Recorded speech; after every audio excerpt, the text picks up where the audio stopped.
Bismillahirrahmanirrahim. Assalamualaikum warahmatullahi wabarakatuh. Agama Islam sangat menekankan kepada pemeluknya untuk menjaga kebersihan. Ketika akan sholat, Muslim harus berwudu untuk menghilangkan hadas kecil. Sementara ketika junub, selesai haid dan nifas, mereka harus mandi wajib sebelum melakukan ibadah. Baik pelaksanaan wudhu dan mandi wajib memiliki aturan tertentu. Jika wudhu memiliki 6 rukun, maka berbeda pula dengan mandi junub.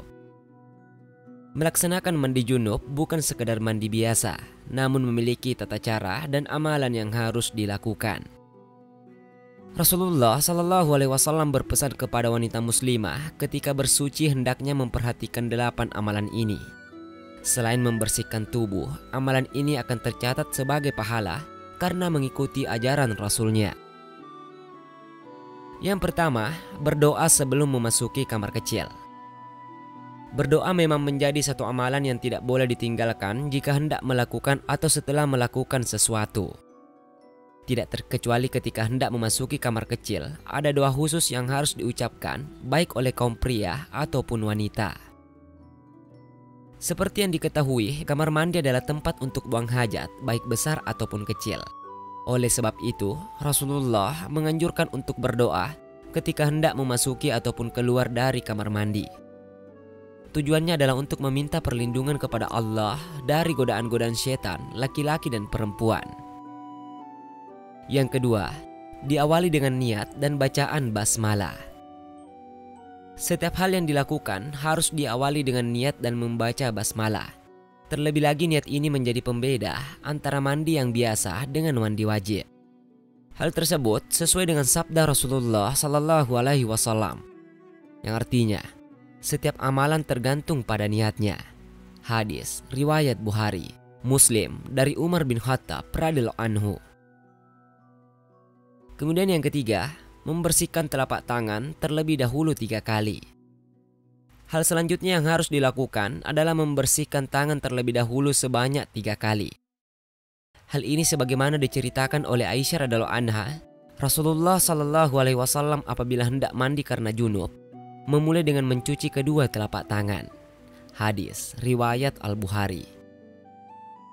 Selain itu, mencuci kedua telapak tangan dilakukan sebanyak 2 atau 3 kali juga disebutkan dalam riwayat lain dari Maimunah radhiyallahu anha.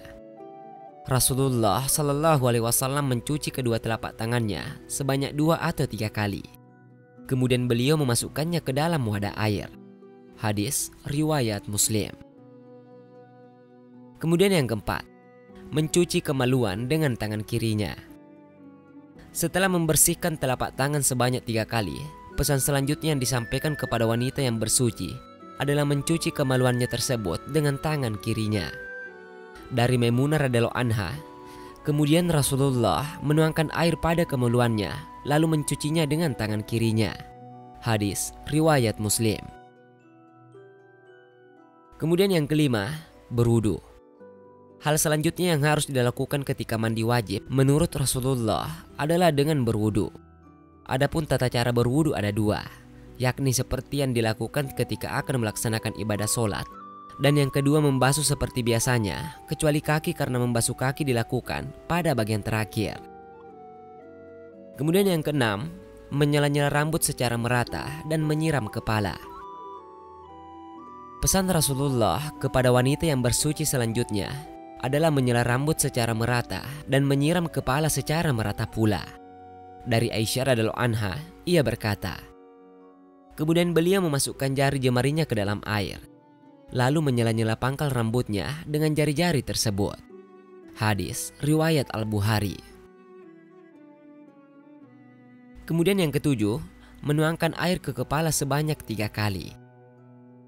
Mengguyurkan air ke kepala sebanyak 3 kali sampai ke pangkal rambut atau kulit kepala menjadi pesan dari Rasulullah Sallallahu Alaihi Wasallam selanjutnya untuk para wanita yang bersuci.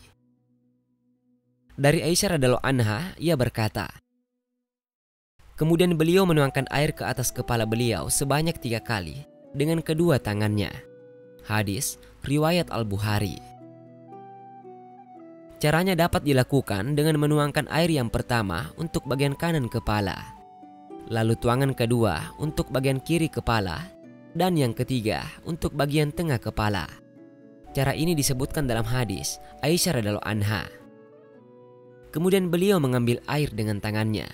Yang pertama beliau tuangkan air pada bagian kanan kepalanya. Kemudian setelah itu bagian yang kiri. Lalu terakhir bagian tengah kepalanya. Hadis riwayat Al-Bukhari dan juga Muslim. Kemudian yang kedelapan, meratakan air ke seluruh tubuh. Pesan selanjutnya yaitu meratakan air ke seluruh tubuh. Hal ini sesuai dengan yang diriwayatkan dari Aisyah radhiyallahu anha. Apabila Rasulullah Shallallahu alaihi wasallam hendak mandi janabah, beliau memulai dengan membasuh kedua telapak tangan sebelum beliau memasukkannya ke dalam bejana. Kemudian beliau membasuh kemaluan dan berwuduk sebagaimana hendak melaksanakan sholat. Lalu beliau menyela-nyela rambutnya dengan air. Setelah itu beliau menyiram kepalanya 3 kali dan menyiram air ke seluruh tubuhnya. Hadis riwayat Imam At-Tirmidzi dan beliau mensahihkannya. Itulah 8 pesan penting Rasulullah kepada wanita saat bersuci. Selain pesan tadi, ada juga amalan yang mendapatkan ganjaran pahala ketika wanita bersuci, yakni dengan menghadap kiblat saat mandi dan membaca doa setelah berwudu. Semoga bermanfaat.